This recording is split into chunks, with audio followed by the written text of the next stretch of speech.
Bishop James, follow me. I'm taking you somewhere. Say, follow. Have I told her where we are going? Yeah, his is the word. And in order to follow, you must absolutely what? Surrender.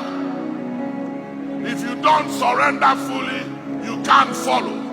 And until you follow, you are made nothing. If you don't follow, you will always be where you were. You will be where you are. You don't become anything until you follow. Bishop James, follow me. I'm going through some corners. I'm passing through some areas. What is he doing?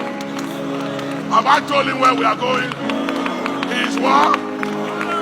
It takes total surrender and trust to follow. He said what? Follow me and I will what? Make you. He only makes those who follow. And it takes total surrender and trust to follow. Following doesn't make sense. I've been following for over 46 years and I still can't make sense of some things. And I'm still following. He never gives you the details of where he's taking you to.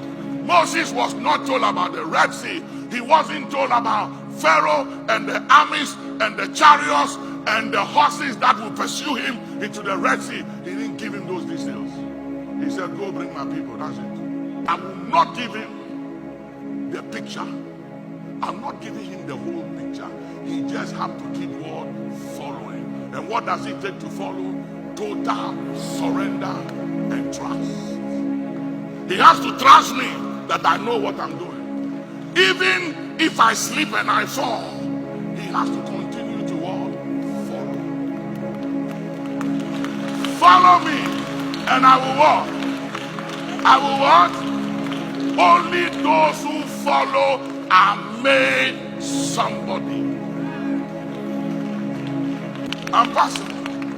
Bishop James, follow me. I'm passing through some lungus. Lungus. But you have to follow. Tell somebody. Only those who follow are made something. That's why God said, my ways are not your ways. My thoughts are not your thoughts. I'm not giving you the details. Just follow. You can't follow until you absolutely will surrender. Some of you, you know what your problem is? One leg is in, one leg is out. You know what your problem is? You love him, but you are not sure. You are still battling with where you've come from. Still battling with your past. You are wrestling like Jacob.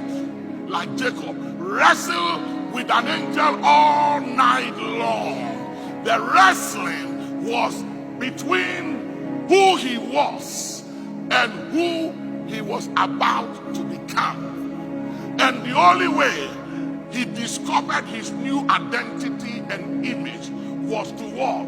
Wrestle. Without wrestling, there is no discovery. Come on, somebody. Hear me. When a woman goes to the labor ward after carrying the baby for 40 weeks, 9 months, when she goes to the labor ward without wrestling, there is no download. Baby incoming till the woman wrestles. Are you hearing me? With that birth pain and push, then coming, oh baby.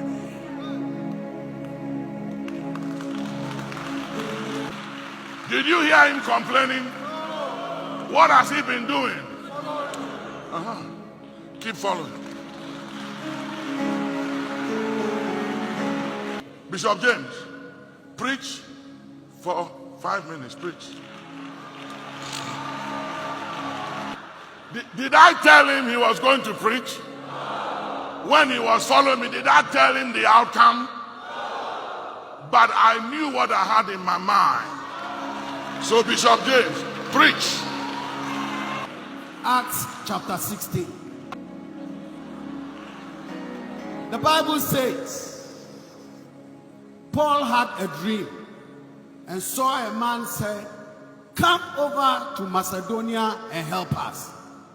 And he invited Silas. Silas followed Paul, and he did not know what the outcome would be. They ended up in prison. Silas sat by Paul. Instead of crying and complaining, he clapped his hands and sang with him. Silas could have run away. Silas could have complained. And it ended up that the Philippian church, which was founded out of Acts chapter 16, was the greatest church that Paul founded because of his obedience. Ladies and gentlemen, following comes at a cost. The man just finished preaching. Why? Because he followed. He couldn't. Watch this. There is no way he could have stopped me whilst I was preaching to give him 5 minutes to preach. There's no way. He had to wait for another time. Whilst I'm preaching, you sit down. And when I finish, you preach. But I gave him 5 minutes to preach. Part of my time. Why?